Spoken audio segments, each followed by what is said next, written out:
It's also really wonderful to meet here in an institute named after a literary figure who is most closely linked in our imaginations to the word quest, which is really the word that's probably most aptly describes your book, Andrew.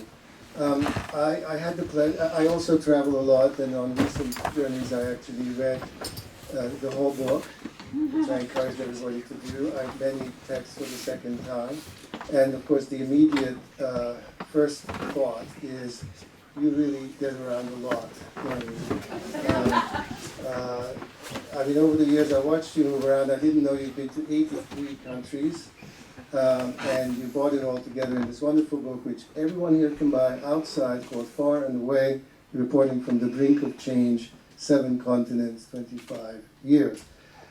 Some of these trips, which are memorialized in these wonderful essays, are about pleasure and hedonism and fun.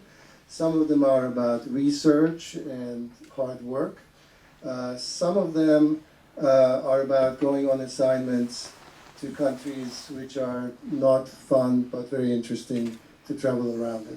So rather than me describing the book, there is a video, and I'm going to go like this, and somebody there will switch on the video. Well, thank you very much. Thanks for coming. We can all go home now. It's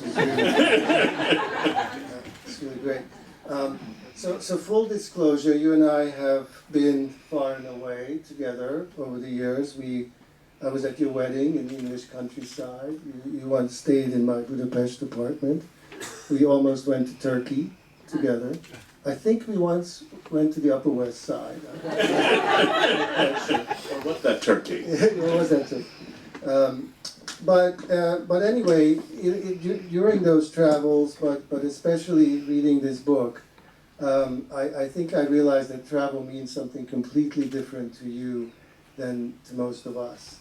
You make a distinction in this book somewhere about people who travel to look at places versus people who travel to engage in them. And most of us sort of do the former, and you do the latter over and over and over again.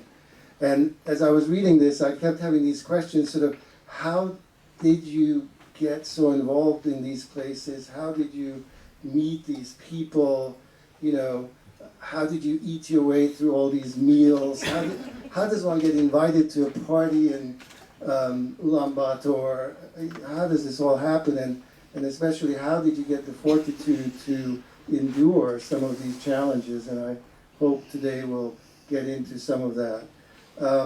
But let's suffice it to say that most of us are sort of happy if we could sort of book a ticket to Prague and maybe find our way to a museum. But meanwhile, you are on the revolutionary barricades in Moscow, or getting smeared in goat blood in Senegal, or something like that. So that's something very different than most of us associated with travel, but very, very edifying. So what I thought we could do today is sort of first talk a little bit about travel in general, and then we selected a few quotes or a few little excerpts from the book which sort of shed light on all the different ways you travel and others travel and the things that travel can mean, and we'll talk about that for a while, and then I think we'll probably have some questions, and then we'll all travel away. So that's sort of our concept for today. So why travel? You say somewhere that travel is a moral imperative for those who can afford to travel. Tell us why. I really believe that a lot of the problem in this country at the moment, and indeed in other countries as well, is that people are often trying to make judgments and set policies that relate to places where they haven't been. The great sort of philosopher of the natural world, Alexander von Humboldt, said, "There is no worldview so dangerous as the worldview of those who have not viewed the world." And I think we see that over and over again. And I truly believe, as I've said in the book, that if every person in the world were required to spend 2 weeks at some point between late adolescence and early adulthood in another country, that half the world's diplomatic problems would be solved. It wouldn't matter what other country, it wouldn't matter what they did there, it would simply be the realization there are other places, there are other ways of doing things, there are other ways of operating. And it would get people away from that assumption that if you removed all of the barriers, their natural default would be to become just like us, whoever the us is in the narrative, that there would be some distance there. And when did that realization sort of dawn on you? I mean, I suspect that your early travels, like most young people, were, fun, seeing the world. But eventually, clearly, it became a kind of project. I mean, was it sort of country number 22, where you sort of kind of got this and realized that you were kind of authoring a certain agenda? Was it, when did you fully realize the weight of these travels? Well, I was always very, is this working? There we are. I was always very curious about travel and always very eager to see the world and to engage with it as much as I could. But I did start off traveling with my family. I was lucky to be someone who got to travel a certain amount as a child, and it was very much to witness what already existed elsewhere, and not to be in it. And then I was working for a glossy magazine in London, and Sotheby's was having a sale of contemporary Soviet art, and I had been writing the arts column. And I had always wanted to see Leningrad, as it then was, and so I sort of wrangled my way into getting an article assignment to go to Moscow, and the article that I sold was an article about the idea that... Maybe if we could get another microphone. Can everyone hear me? Yes. Anyway, it was very much focused on the idea that these people had been dragged up to Russia to bid on this terrible art that I looked at in the catalogue and thought looked like absolutely nothing worth doing. And that it was all sort of hype from Sotheby's, who had organized the sale. Well, I actually arrived in Moscow and began to meet the artists, and I rapidly understood that their work was full of encoded meanings, that they were doing work that was intended to look dull to the intrusive eyes of the KGB, but that was full of meaning, and the locus of those meanings, the locus of those meanings was the artist's personal relationship with one another, because they had never anticipated showing the work to a larger world. They had assumed that it would exist only among them. And they had this very high-minded and kind of sacred idea of what they were doing. But how did I stumble into all of this? I had made an appointment to interview a group of 7 artists, a number of whom are now close friends. I was supposed to go, and I was supposed to have a translator. And I got to the Ministry of Culture where I was supposed to meet my translator, and they said, "No, we have no translator." And I said, "No, but come on, I have this appointment and I'm supposed to go." And they said, "No translator." And that was that. And so I went to the artist studios by myself. And I didn't speak Russian, and none of the ones who were there at that point spoke English. And I sat there for the whole day and watched them interacting with one another while we waited for someone who could come and help with the translation. And that was the day that I began to think there was another way of engagement, though, as you say, after many countries it got a lot richer. So, and indeed one of the great virtues of the book is that so many of these travels are about cultural and discovery and around art stories, although not all of them. So, you're staying on this issue of why travel. I mean, you mentioned moral imperative, but I think for you moral and political are 2 words that are very close together. And indeed, you have a quote here, and I'm going to keep saying page numbers, so for those of you who are planning to diligently read the book, you'll know where to look.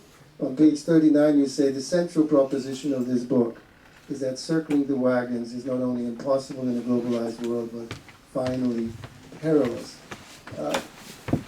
What would our world look like if we forced our politicians and I dare say our political candidates to travel more? Well, I think it would be a good idea to force them to travel more, and I can think of where I'd like to send a few of them.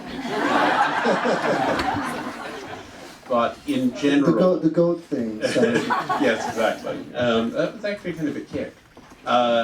In general, I think that this idea of circling the wagons is an idea that's gained a lot of currency. It's gained currency in the candidacy of several people now running for president. It's gained prominence in the rhetoric of Britain leaving Europe. It's gained prominence in the rise of nationalistic parties in various parts of Europe, including several rather alarmingly in parts of Eastern Europe that had seemed to strive toward democracy. There is a notion that somehow if you build enough walls and you keep out enough immigrants and you force people to speak the same language and wear perhaps the same clothes, that you can somehow return to an imagined pure society that once existed. It's a way of fighting against the reality of globalization. Now, I think there are two problems with that. One is that I think you lose a great deal by walling yourself up in what you imagine to be a fortress, but what I think is in fact a prison. But if you put aside even that interest, I don't think it in fact conduces to the security that is its primary argument. When I was in Libya, I was very much struck by the fact that as I met people in Gaddafi's government, those who favored reform had without exception done graduate work at American or British universities. And those who were in favor of continued hostilities toward the West had not done so. And I thought, on the one hand, it's true that the people who drove those planes into buildings on 9/11 had been admitted on student visas, and I'm sure that it's necessary to take care in issuing visas. But blocking everyone out and keeping people from actually encountering this country in any intimate and engaged fashion doesn't ultimately strengthen us. It ultimately weakens us by preventing the people who might have had good things to say about our country from ever finding out what there is to admire here. I'm reminded, actually, speaking of Eastern Europe, which is where I'm from, that when George Soros was first working on sort of loosening up Eastern Europe, the first thing he did was provide travel grants to sort of politicians or people who could become politicians. And I very well remember that Viktor Orban was among the first to travel, although I'm not sure this sort of salutary effect of travel really rubbed off on the guy. In any case, I mean, it's clear that one thing that you are very passionate about, and I think you've lived in your life, is being open to people who are very different. I mean, you have written a book about people who are different. One goes to Andrew's I'm sure some people here are people who frequent Andrew's wonderful living room, Andrew and John's wonderful living room, and always there's someone there from some distant corner of the world, from an occupation that you've never met anybody who does that, and you're just super open to this. And I think it's sort of the motto of this book. And what you've been is a kind of witness to these other people, the people that we don't talk to when we travel. And you say, page 7, a witness can be of more value than a policy analyst. An amateur witness, though I really don't think you're an amateur witness, an amateur witness free of conceptual bias sometimes sees the plainest truth. And this does come through on the pages of the book. But my question is, how do you cultivate? How do you keep your eyes open? Well, I would start by saying that process of being a witness, I think, exists for me usually in some measure of reciprocity. I have found that when I go to the places I go to, that I have thrown out that highly fashionable idea of journalistic neutrality, and that it's by forging actual relationships with actual people and being willing to respond to their questions as much as to ask them questions that you actually establish the intimacy from which knowledge arrives. So often, journalists who are working in various far-flung places interview two categories of people. They interview government officials or leaders of business who mostly have rather canned and precise things they're going to say to serve their own purposes. And then they have these comments from the common man, so the taxi driver, the person who cut their hair, the person who served them dinner in their hotel. And what's missing is the vast middle that I would wager most of the people in this room fit into, of people who are intelligent, who are educated, who are trying to understand the place where they live, who are trying to understand the world and their relationship to it, and who are capable of talking about that in a sincere fashion. I found as I go from place to place that once you establish that you are open to some degree of reciprocity, it's not so difficult to find people who will speak to you. And that often people who seem as though they aren't going to speak to you, when you sit opposite them, frankly will. I mean, before I went to Rwanda, people said, you will never get the women in Rwanda to tell you the story of their experiences in the genocide. They said, you're a man, you're a foreigner, and even if you weren't those things, they still wouldn't talk about it. And I found if I sat down and said to them, this is why I'm writing about this, and I hope that if you will tell me your story, that I will be able to tell it in a way that might, at some point, prevent some of the same things from happening to somebody else. But clearly it's also time. I mean, as you read through the book, time and again, it turns out you were somewhere for 3 weeks. You were there for a month. You were there for the 5th time for 2 weeks. And one of the terms in journalism I despise is the term toe touch. You know, toe touch is when if you're a political reporter and you want to file from a dateline, you actually have to be there. But it's enough to just get off a plane and get back on the plane. You can say, okay, from Jakarta. But you're not the toe touch. You're like the full body embrace school of journalism, right? Thank you. I'd like to think that I am. You know, I feel like there are ways to go with the full body embrace issue that perhaps shouldn't be pursued. But in any event, I have tried for full body embrace in the various places where I've been. I also always felt that there was a limit to how much you could get if you went unbelievably briefly. But having said that, I mean, one of the trips that utterly changed my perspective on America and the world was going to Afghanistan, and I was there for less than 2 weeks. And in the course of the time that I was there, just had the most intense sequence of profound and altering experiences. So the intensity and the length aren't necessarily always correlated, but yes, I think just doing the toe touch doesn't really get you very far. It takes a while for people to trust you. It takes a while for people even to trust me. So, on to the excerpts. As I said, we have, 8 or 9 of these. We'll see how far we get, and I'm going to, the way this is going to work is I'll ask you in each case to actually read the excerpt because it's so much more fun to hear it from your voice.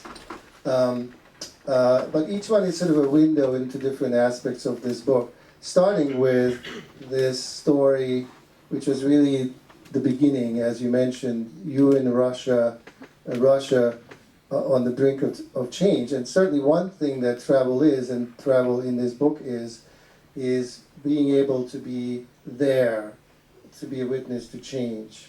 And in this case, artists are moving, obviously, from a totalitarian to a completely new situation, and it's 1991, and you're there. So why don't you read the first excerpt? The artists found out long ago that the way to combat government that presents lies as if they were truth is to tell the truth as if it were a joke.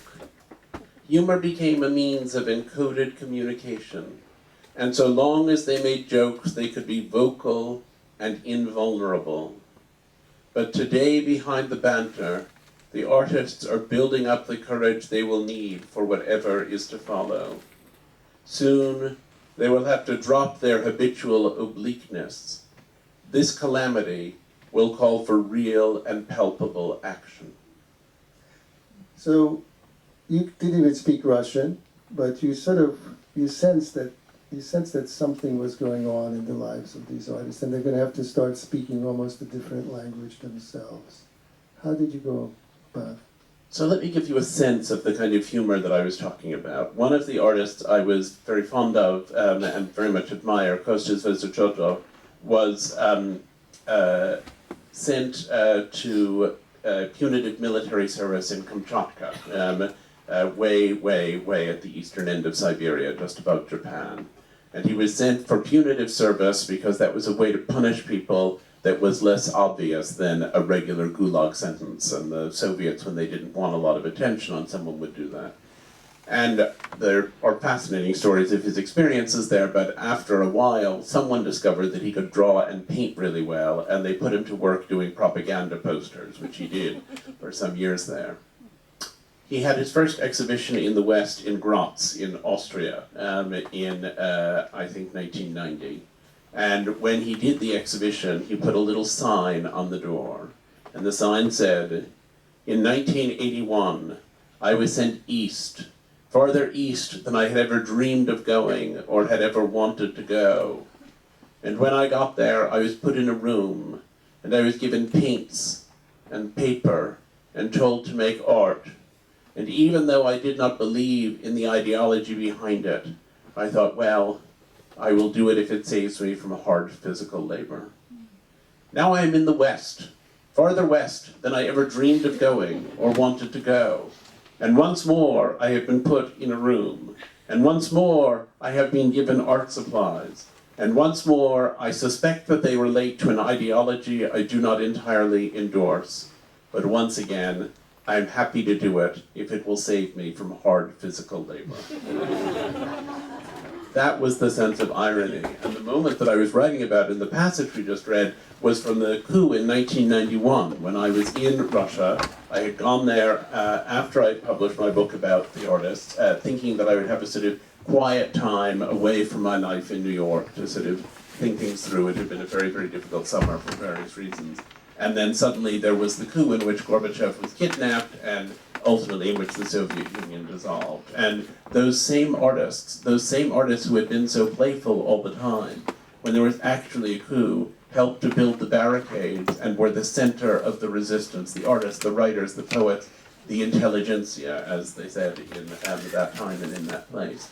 And I was with the artists, and they sort of looked at me with an expression of kind of, okay, we've told you all about our lives, we've welcomed you in, now it's our moment of crisis. Are you going to go home? And so I didn't. I stayed with them, and I stayed with them through those 3 days of the coup.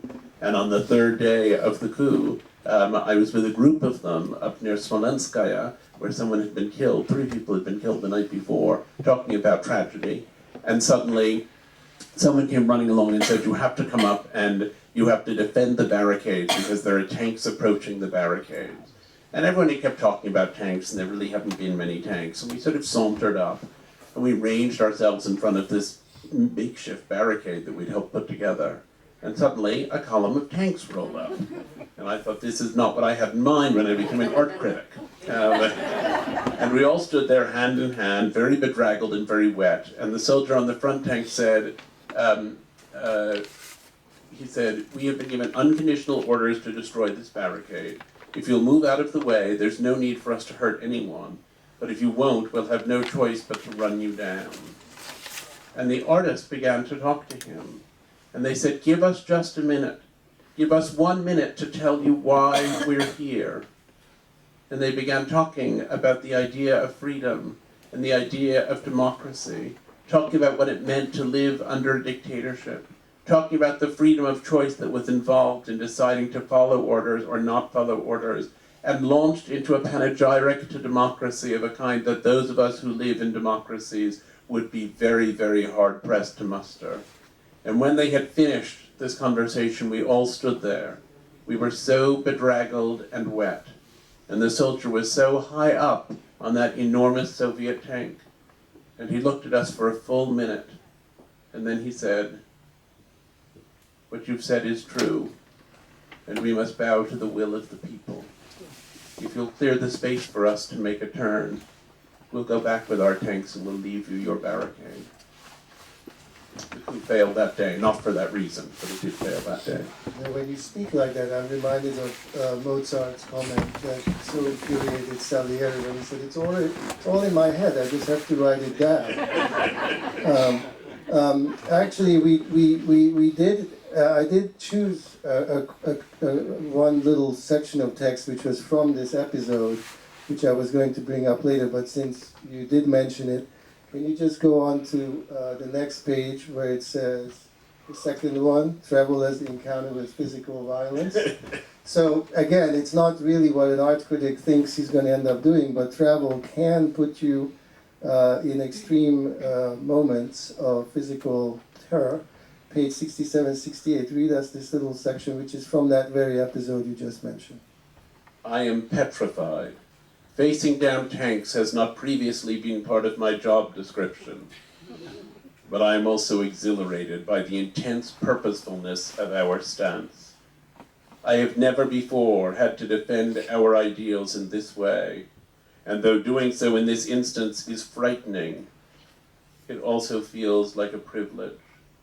There is something oddly romantic about this encounter with brutality. I know you more than a little bit, and I do feel that when, on these passages, what comes through is a kind of very romantic longing that you have of belonging to a group. I mean, here you are with these ragtag Russian artists, but it's clear that you're loving being a part of it, dangerous as though it may be. You love being part of such a strong fabric. I do love that, and I'm sure, that if I were lying down rather than sitting up and facing the other direction, we could figure out a lot of reasons why. I mean, I was a gay kid. I felt very marginalized as a child. I was very unpopular. I felt very lonely. And to some extent, I think all of this has been about proving to myself over and over again, I can actually go anywhere and meet anyone and belong. And I think it's a compensation for very difficult times in my earlier life. But it's also that I'm just so interested by people. And some people have said to me, well, you were writing about psychology and now you're writing about travel, and do they connect? And I feel like all of it is about people. Why were those artists able to say those things that I wouldn't have been able to say? And where did they get the courage to stand there and declaim like that to a soldier on a tank? I was so interested that I sometimes forgot to be as frightened or unsettled as I often was sort of 20 minutes later. But there are lessons learned along the way. One of the things that your travels have taught you, because you're always there in the heat of the moment, is that history doesn't always end well or doesn't necessarily move in the direction that you might have assumed it might be moving in. You're in Libya, it's 2006, you're on page 324 of the book. And in each of these essays, there's a little prescript and postscript, and you say here, one of the many lessons I've learned against optimism, none other has been so bitter as Libya's descent into chaos following Gaddafi's ignoble end. You were there, you're one of the very few journalists who actually got into that country. You spent quite a lot of time. Read this little excerpt. This is a description of Saif Gaddafi, who was then generally being hailed in the West as the great savior of Libya, and who is now wanted for crimes against humanity. He wore a well-cut suit and moved with grace. At 33, he is good-looking and hip, with a shaved head, and he speaks intelligently, though with the vagueness about self and reality that afflicts royalty and child stars, and that comes from never having seen oneself accurately reflected in the eyes of others. He has more than a trace of the paternal charisma, but it has yet to harden into genius, incoherence, or his father's trademark combination of the two. How do you keep your wits about you? I mean, when you read this chapter, you'll find that Andrew was regaled and taken into tents full of VIPs and paraded around. And in fact, I think there were newspaper articles of the American journalist in Libya. When you encounter somebody right there, how do you evaluate them? I mean, there is a trace of an admiration, but also a great deal of suspicion. As you look back on this, would you have written this paragraph differently today than then? Actually, I don't think I would have written that paragraph very differently. I think it was really true. And on the one hand, Saif Gaddafi is wanted for crimes against humanity. And on the other hand, I felt as though he didn't have any real grip on reality. And he didn't see the borderline between his activities as a reformer and his going on television to announce that rivers of blood would flow if the resistance to his father's regime were not put down. He was torn between the sort of world that he had lived in for some time in its civilities and the incredible brutality and sort of lack of honesty about self that were so central in his father's regime, and also I think in his father's relationship with him. So, on the one hand, I think he did terrible things and that he deserves to be tried in The Hague. And on the other hand, I feel kind of sorry for him. And I think sometimes it's trying to hold on to those contradictory versions of things that can be so difficult. You know, it's Scott Fitzgerald's thing that the only real sign of intelligence is the ability to hold two opposing ideas at the same time. Yeah, there is a kind of hint of melancholy that sort of wafts through the book. I mean, there you are in all these hopeful moments. Moscow, South Africa as it's opening up, Libya, you know, at a time when it wasn't clear that it would end so badly. So it's sort of, I feel a little sorry, is sort of quite ever present in the book. Yes, I think there is a lot of sorrow. In a sense, though, what I said in the video seems very true to me, that I used to think, oh, everyone hoped for this and it didn't happen. The whole situation is tragic.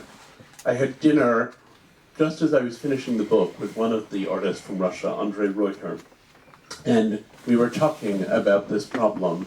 And he said, and I said to him, you know, when you think back on that time of hope and you see what's happened with Putin in power, I said, do you feel very unhappy about it? And he said, you know, even if none of what we hoped for came to pass, he said, the fact that we felt that hope for a minute stays with us for the rest of our lives.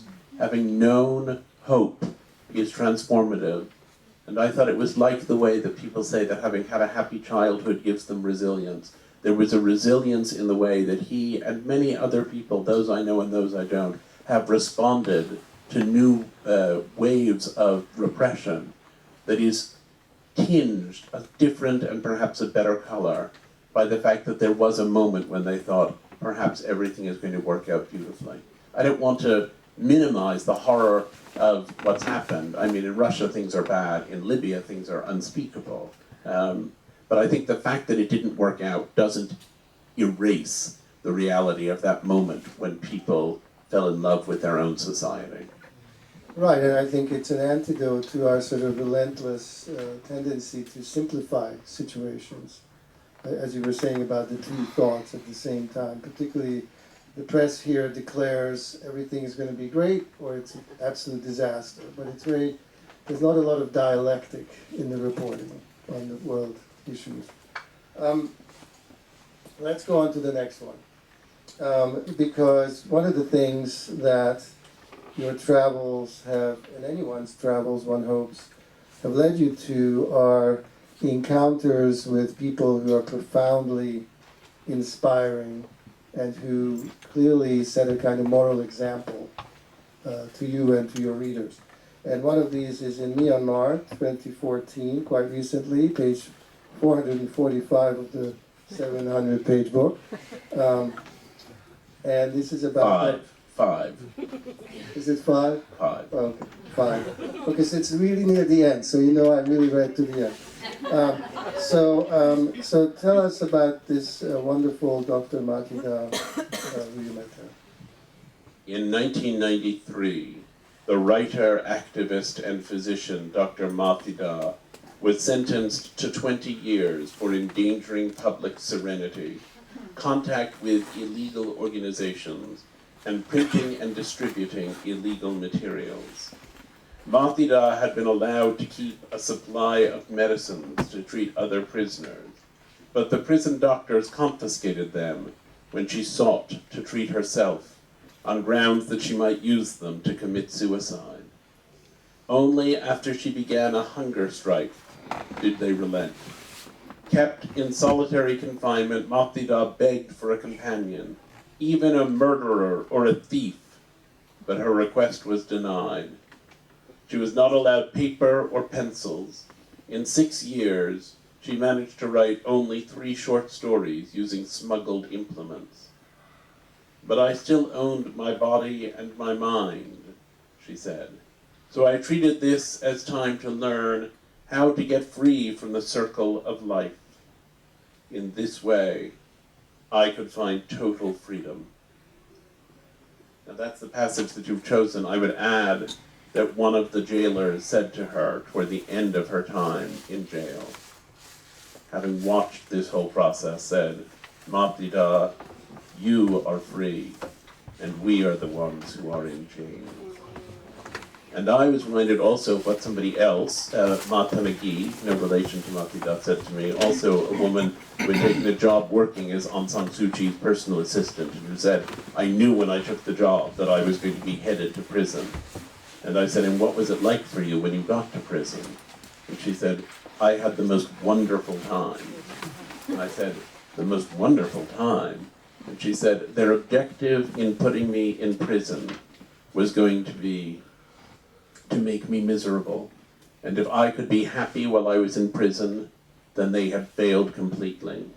She said, so the women I was with, and she was with women, as Matida was not, she said, the women I was with came from very different backgrounds, they were in for very different things, they were prostitutes, they had been involved with drugs.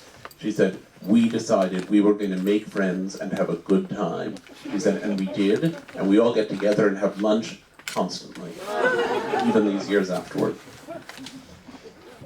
And the book, I think all of your books really are full of these stories of people who are sort of these everyday heroes, and who sort of, I mean, we're all sort of spoiled brats compared to some of these incredible people, whether they're people who are dealing with the difficulties you talked about in Far From the Tree. You don't have to go so far in a way to see these stories of people who've gone through these unspeakably difficult things, and yet surmounted them and able to stay optimistic. Yes, I mean, I'm a great fan of all of that. I always said I was, rather taken with Dorothy Gale from Kansas melting the Wicked Witch, and I feel like I've been after that story ever since. I think that there is, and I read about this actually in my last book, in Far From the Tree, I think there's a kind of crisis in admiration in our society. People are obsessed with celebrities and so on, but there's not much looking up to people. And the language people use to describe people who are of great accomplishment or who are in positions of power, even the President of the United States, is frequently casual and disparaging and not very attractive or beautiful. I think admiration is part of what makes life worth living and part of how you set your own moral compass. So I've met a lot of people who are not very inspiring, and I've written about some of them. But when I've met people whom I do find inspiring, and who have managed to rise above circumstances of great difficulty and manufacture from them occasions of enormous dignity, those are people I always try to write about if I can. It reminds me of some art critics I know who refuse to review bad shows because they'd rather write about good art than bad art. It's very easy to pan a bad exhibition, but it's actually harder to celebrate great work. And another facet of your discoveries on your travels are understanding or coming to the realization that things are more complicated and people think in different ways about things than we do. China is a case in point. We, I think, are only now beginning to, after protracted exposure and exchange with China, beginning to truly understand how different Chinese people are and their perceptions of their own country and their own culture. But you seem to have grasped it pretty quickly in 1993 and on page 105. The Chinese like China. Though they want Western money, information, and power, they do not want Western solutions to Chinese problems. And when they protest for democracy, this is a covert way of pushing toward Chinese solutions. I was very struck that there were artists I met who had been actively involved in the protest movements at Tiananmen, who had seen friends of theirs gunned down, who said to me that it was better that it went that way because if the protests had gone on and the democratizing forces had really risen to power, there would have been chaos and hundreds of thousands, possibly millions of people would have died in the process. And I said, but you were there fighting for this democracy. And you wept when the troops came in. And one of the people I was talking to said, idealism in the hands of an artist is a beautiful thing. It's our right and it's a right we will continue to pursue. Idealism in the hands of a government official is incredibly dangerous. We each have our role to play. It's a dance back and forth. And I thought that's a point of view that at that point I had certainly not seen in the American press, where there was the sense of an oppressive government and a revolutionary group of people. The nuances, the shape of those nuances was very different than it would be here. And I think if you are going to be involved in deep engagement, one of the things you have to be sort of signed up for is accepting that people are going to be thinking in ways that are different. And it's not our job to change them necessarily, and even if we wanted to, we can't. And I think you actually take a little bit of pleasure in sort of puncturing myths and mythologies that we all hang on to. And indeed, one of the mythologies, I think, in much journalism is this myth that if only you removed the shackles of dictatorship and autocracy from people, they will wake up the next morning and they will turn into happy, cheerful, liberal Democrats who can't wait to go out to vote and, you know, pay taxes and do all that stuff. Can you say Donald Rumsfeld? And I think you sort of take a little bit of pleasure in reminding us from time and again that the world is a more complicated place than that. And one of the places you do that is when you go to South Africa, and here you have a wonderful passage where you sort of uncover the irony or the futility or even, frankly, the malicious intent of good intentions. So tell us about this program you describe on page 161 from 1994. In Gazankulu, in the late apartheid period, white liberals set up a program for local blacks to explore their heritage by learning basket weaving. Since the appropriate grasses did not grow locally, and none of the local people knew how to weave baskets, the organizers had to import materials and teachers. No one observed that this area was rich in clay, and that these people had a tradition of clay modeling. The basket weaving was absurd. It's not that artists in Gazankulu should have to work only on local topics, but simply that to ignore the clay and import grasses is so wasteful, not only of resources, but also of abilities. It represents a monolithic view of black people that is one of apartheid's ugliest legacies. Art made according to a political agenda dictated from on high is seldom revelatory. It's good to be reminded of that. It was good to be reminded of it, and the whole situation in South Africa in which you had all of these artists who were claiming that they were all on the same page and that they were all doing things together, but whose points of view, the black and the white artists in that late apartheid period, were so different. And it's not that they were different because the white artists were actually willing participants in a system of oppression, but they had grown up with different privileges and with different points of view and with different forms of access. And the attempt to say, it's all just South African art, it shouldn't matter whether the artist creating it is black or white, seemed to me to be like saying, it shouldn't matter whether the person who made that drawing is in kindergarten or is old. It shouldn't matter whether the person who is singing that song is a trained opera singer or is somebody who's humming along with the radio. There are differences, there are different ways and different approaches. And a lot of the work that was being made by the disadvantaged artists was in fact more interesting than the work being made by the advantaged artists. And in some instances, the advantaged artists actually were able to use their training to do things that the others couldn't. It was the attempt to push them all into a single vocabulary. And it was the sense also a lot of the time of people's unwillingness to acknowledge all of this. The first night that I was in Johannesburg, I've been there a couple of times, when I went to work on this piece, I was at a dinner party. It was thrown at the house of the daughter of one of the great tycoons in an incredible, incredible estate, very spectacular and very beautiful. And the conversation that was going on was about Barbara Masekela, who was Nelson Mandela's sort of number 2 personal assistant, the person through whom you got to Mandela, who was a fiery and impressive woman. And she had been on a flight, I think from Cape Town to Johannesburg, and she was in first class, and the flight attendant came through and gave a drink to the person on her left and a drink to the person on her right, and then moved on to the next row.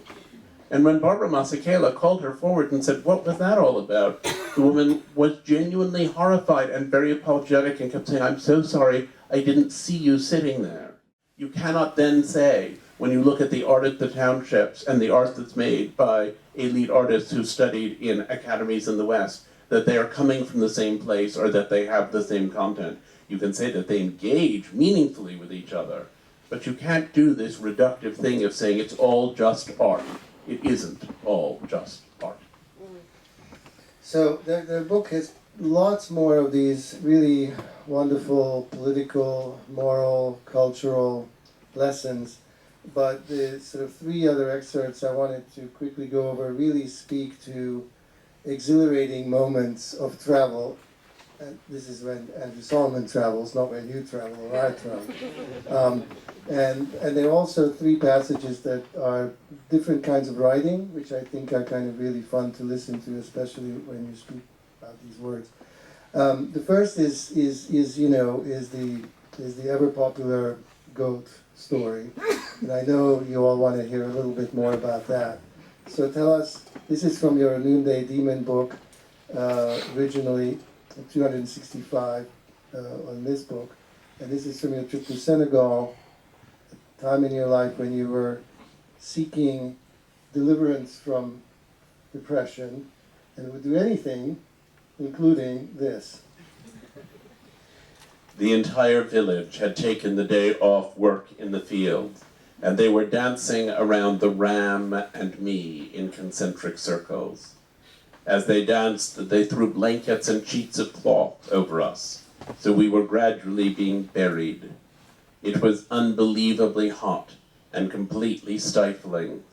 Along with the sound of these stomping feet as everyone danced around us, the drums got louder and louder and more ecstatic.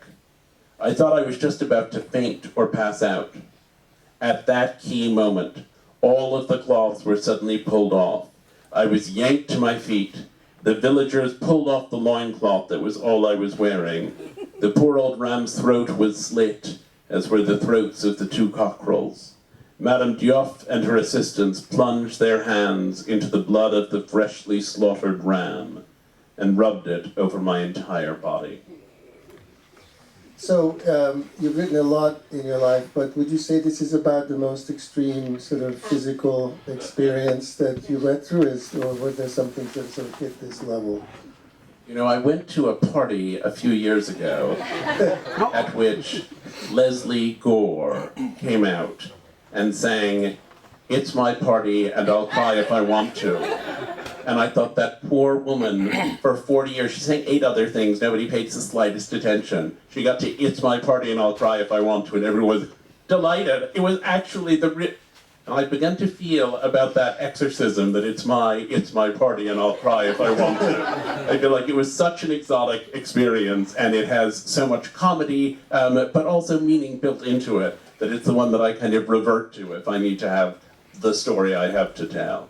But I have to say that when I did it, it was a really exhilarating experience, and that even though it sounds sort of so far out and so bizarre, which to my experience it was very far out and bizarre, I also really came away from it with an understanding that the way that you conceptualize a condition such as depression, in this instance as an invasive illness, and the way a community responds to it, in this case by acknowledging it and gathering together around the person who was affected, that those things are immensely, immensely powerful, and in some degree they are missing from our approaches to depression. So it was sobering as well as startling. But it is sort of the ultimate cocktail party story, right? I mean, Depends what kind of cocktail parties you go to. But what's interesting, I mean, and this is something we can all relate to. I mean, I think we do all travel to just have beautiful experiences, and that in some ways there are moments in this book and on your travels where you had an experience of the sublime just from being where you were. And here's there's one other passage after this I want to do, but here's a passage from Mongolia, page 241 from 1999. It just struck me as a particularly beautiful moment, which might have had as much of a healing effect as the smearing of the goat blood. The magnificence of that ride will stay with me forever. The great hills were nearly mountains. There were, however, no trees, and grazing animals had cropped the lush grass so low that it was as smooth as a golf course. A brook flowed through the bottom of a valley, and yellow flowers bloomed all around. Slender columns of smoke came from a gare here and there. Herds feasted on vegetation, yaks and cows and sheep and goats, and even the occasional stray camel from the Gobi, and astonishing numbers of horses running free. There were no predators and no hiding places. The feeling was of sublime peace. And maybe we all have moments like that, and it was just also just a very beautiful piece of writing, if I may say, where you really slowed it down. And I'm not going to ask you to comment on it, but I would now, as a contrast, ask you to read the last excerpt before at the very end, when we close it down, which is about a completely different moment, a different speed, and a different atmosphere. And I think this is also a reason why we travel, which is to sort of rejoice in how wacky and funny and strange life can be. So this is a little moment in 2005 in Beijing, page 369 of the book. So read this to us. We celebrated and mourned our last night in Beijing at the ultra-high concept green tea house with its chairs upholstered in feathers, revolving colored lights, exhibitions of contemporary art, a rocking horse in the corner, mirrored tables, and so on. The scene is very sceney, screamingly cooler than thou. The menu is an absurdist document, the poetry of which, already strained in Chinese, becomes endearingly ludicrous in English. A little caviar sashimi in unimaginable sauce, or mystic beef rolls stuffed with enoki mushrooms and mozzarella, or bliss upon cuttlefish, or, my favorite, erotic dance by 6 mushrooms around a lonely chestnut. The food is somewhat less impressive than the title, but the models smoking long cigarettes and the young hipsters with amazing haircuts are unparalleled. And I will just add that that was the trip that I took to write about food in China, and I went and I ate, and I ate, and I ate over a period of nearly a month. And at the end I was in Beijing, and I was in the rather trendy 798 area, and saw a kind of chichi looking boutique with a really great jacket in the window. And I went in and I said, I really like the jacket in the window, and I wondered if you would have it in my size. And the woman looked at me very politely, and she bowed her head slightly, and she said, "Ah, no, we make clothes for thin people here." Well, there are a lot of these moments in this book, and you clearly love irony, and you clearly love the absurd, and I think what's different is that you actually take notes while you're seeing these things. So I know there are some, probably some questions from the audience. Can those people who have questions put your hand up just for a minute? There are a few. So somebody I think will come to the microphone. I should probably mention that this session is being recorded and disseminated, although feel free to ask whatever you want. But if you'd like, mention your name and where you're from, and speak now. Person back there. Is this on? You have to. I have to do something with it? No, you have No, it's okay. This is better? Hello. Hi, my name is Lisa Cholnetsky, and I'm sure you've traveled a lot with your family, but is there one place in the world that tomorrow you could take your children to and introduce them, and why? One place I could take my children to. I mean, my poor children, I've taken them to quite a lot of places that you mostly can't take your children to.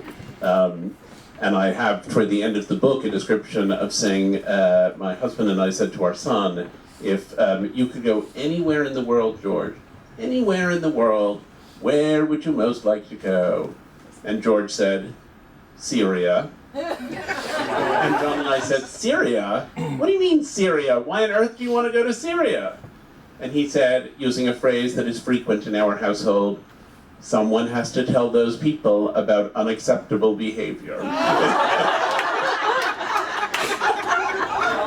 Title of your next book. So I feel there are a lot of possibilities. I mean, of the beautiful places I've been, a lot of the places I've loved the most have been exotic and difficult to get to. I think the two most physically beautiful places I've been are Mongolia and Namibia. I thought they were both unbelievably beautiful. But people said when the children were very little, oh, well, there's no point taking them on these trips when they're so little, they'll never remember it anyway. And I said there were two problems with that logic. The first is that you do not live your current life solely for the sake of creating future memories. And even if they weren't going to remember it, it was worth their having the experience. But the second, and it's the thing I feel most deeply, is that you grow up with a sense that there are other places and other ways to do things and other ways to think.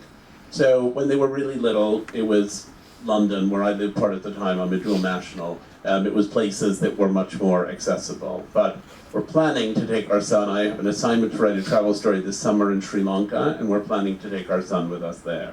And my daughter, through a different relationship, has been with me to a variety of places too. I always think that you should stretch things for them, though occasionally they get slightly annoyed when I get carried away with that idea.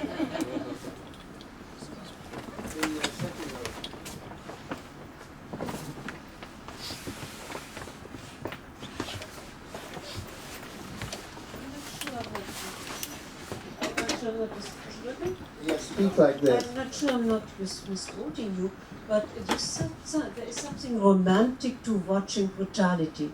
Could you explain that psychologically? I don't understand that. So you were in a loving position with that ram, right? And then you seemed ecstatic when you got the blood, the sweat on it. To me, that is a contradiction. Could you believe? Well, in terms of the ram, I mean, part of the ritual was that the ram was barbecued for dinner at the end of the whole thing. So, and I can't say I had formed a deeply emotional attachment to the ram even in the first place. I think there it was a sense that I was engaging in a place where these rituals were par for the course, and it was just fascinating to be immersed in them. And I didn't feel that much more sorry for the lamb than I did for whatever animals had to give up their lives for me to have dinner last night. The place where I talked about the romance of brutality was in standing up to the tanks in Moscow in 1991. And there, it was not so much that I thought the brutality itself was romantic. It was that I thought these people I was with were standing up to the tanks out of a kind of what seemed to me to be an insane belief that their ability to speak about ideas like freedom and justice was actually a reasonable defense against an entire column of gigantic Soviet tanks. And I didn't think it was. I thought that writers mostly provided entertainment, and that artists mostly made things that people wanted to hang on the walls or perhaps wanted to talk about after the fact. I didn't think that the high moral purpose of art was something that really served. And the humbling and, in a sense, romantic experience I had that day was that revelation that actually, if you work all of your life at being able to speak the truth, that the truth can sometimes be very mighty, that occasionally the pen, or at least the word, can be mightier than the sword. And that was something, if you had said it to me ahead of time, that I would have said, well, it's very endearing, and I'm sure it makes for a charming after-school special, but it's not actually what life is like. It was in seeing the way that people responded to brutality that I saw a certain romance in the depth of their thinking. They were speaking in Russian, no? Oh, I was with a very good friend who was whispering the translations in my ear. I mean, I understood a tiny bit, but she was helping me through the rest of it. Yes. Someone in the last row. Hi. Thank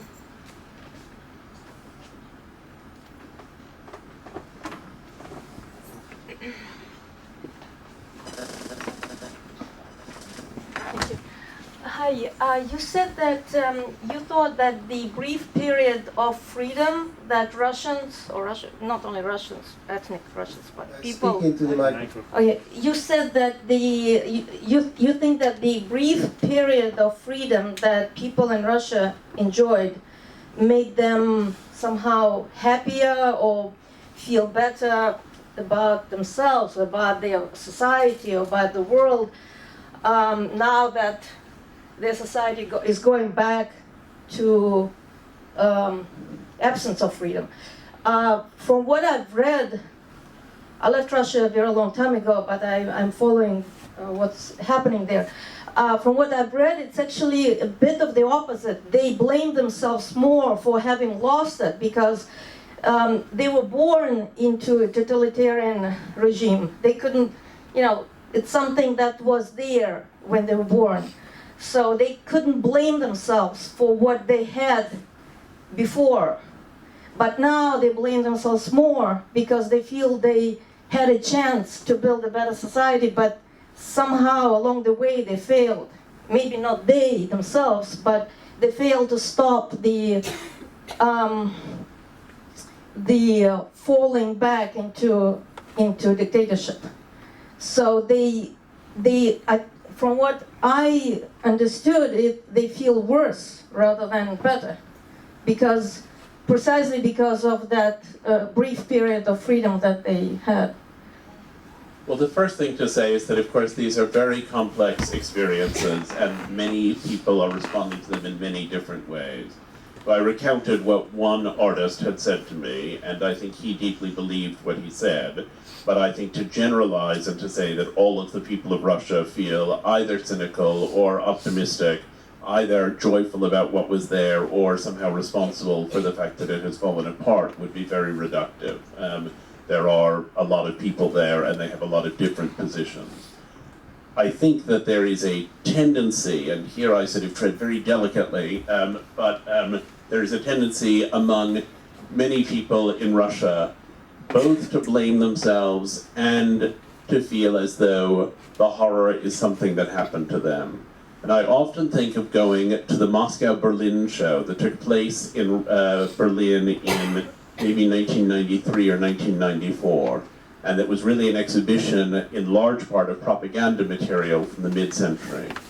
And you walked into the rooms where the images of Nazi propaganda were, and the German people who were walking through the rooms looked so embarrassed and so horrified and scuttled through the rooms very quickly.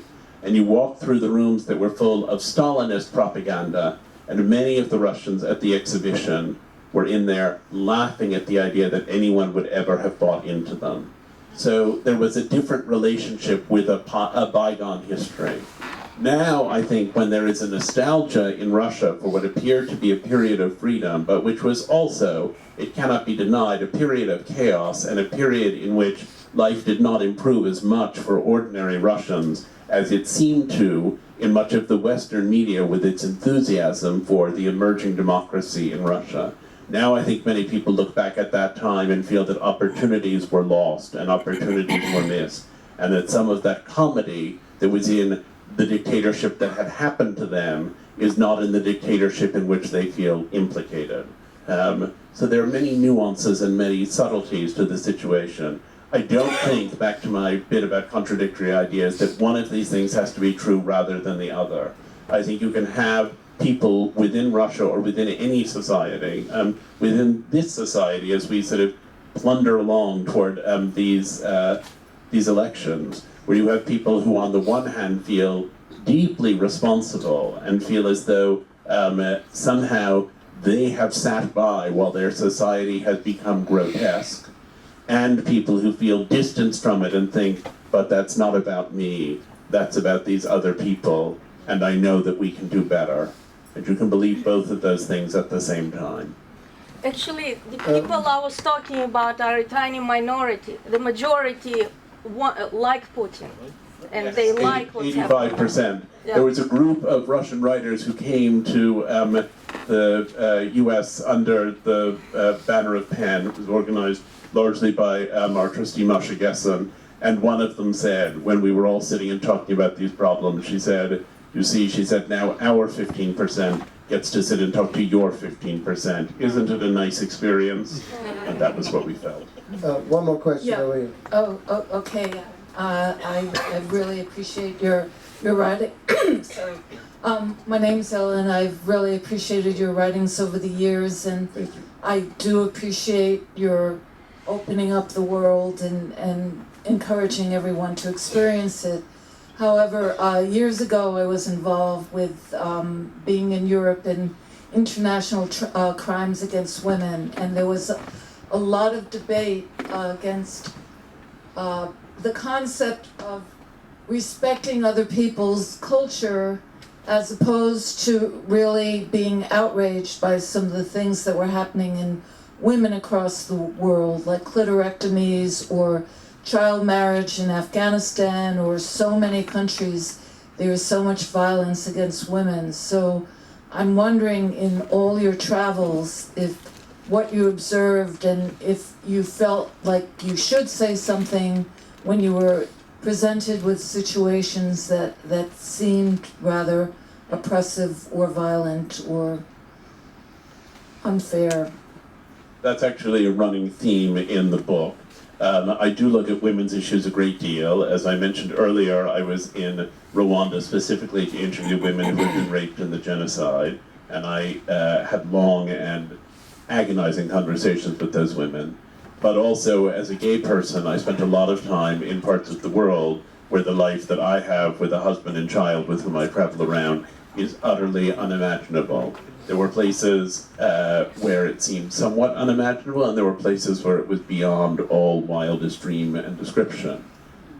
I think it's important not to come in and tell people that their whole culture is wrong, but I think it is equally important to recognize that there are basic human rights. There are rights for women, there are rights for gay people, there are rights for old people, there are rights for children.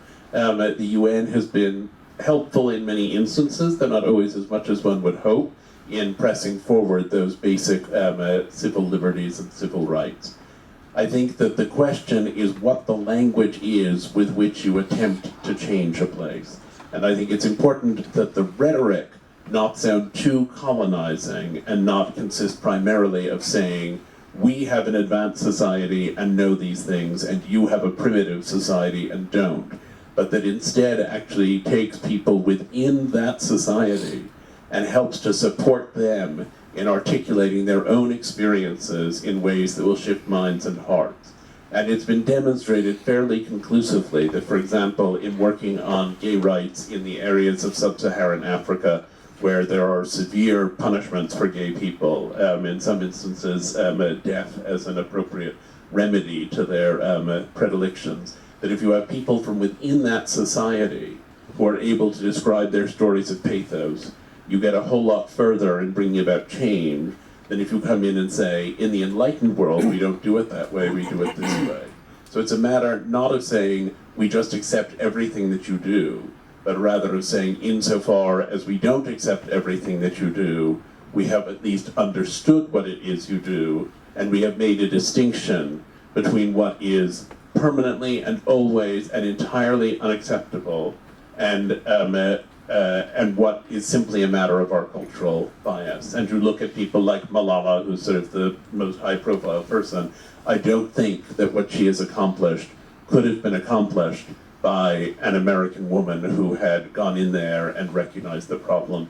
In a sense, a lot of what one has to do is to empower the people who are victimized within societies in which such victimization is commonplace to tell their stories and to speak out within their own societies. And there are many ways to support them in doing that. So we sort of circle back to where we started, which is travel as a moral and political imperative. And before I let everyone go, and we do need to leave time for you all to buy copies of this and other of Andrew's books outside, I just, by way of conclusion, would like to ask one more question about what this book tells about you personally. This is clearly not just a book of discovery, it's also a book about self-discovery. Although I think all of your books are about self-discovery. Anyway, near the end of this book, you, apropos of Australia, you write, unlike the majority, and now this is me quoting not so beautifully, but just in my word, unlike the majority of people who grow steadily more cautious as they get older, I've become less and less constrained by adulthood. I've gone skydiving and hang gliding. I've reported from war zones and disasters. I've faced the exposure that accompanies being outspoken about my inner life. So just tell us, in closing, how travel helped you become more free and where the next destinations will be for you. I think travel is both a window and a mirror, and that in traveling you are in part engaging with things that are foreign and strange to you and different and other, and in part are having revealed yourself what the things are that are fundamentally true about you no matter where you go, and what the things are that are situational to your own place within your own society. I think there's an enormous amount to be learned there. I also think that when you go outside of the places that are familiar to you, you have to become more self-reliant. I had, in some ways, had a very coddled childhood in which I was very well protected, and I feel very, very fortunate in that. It was very meaningful to me to have that, and it gave me a good, secure base.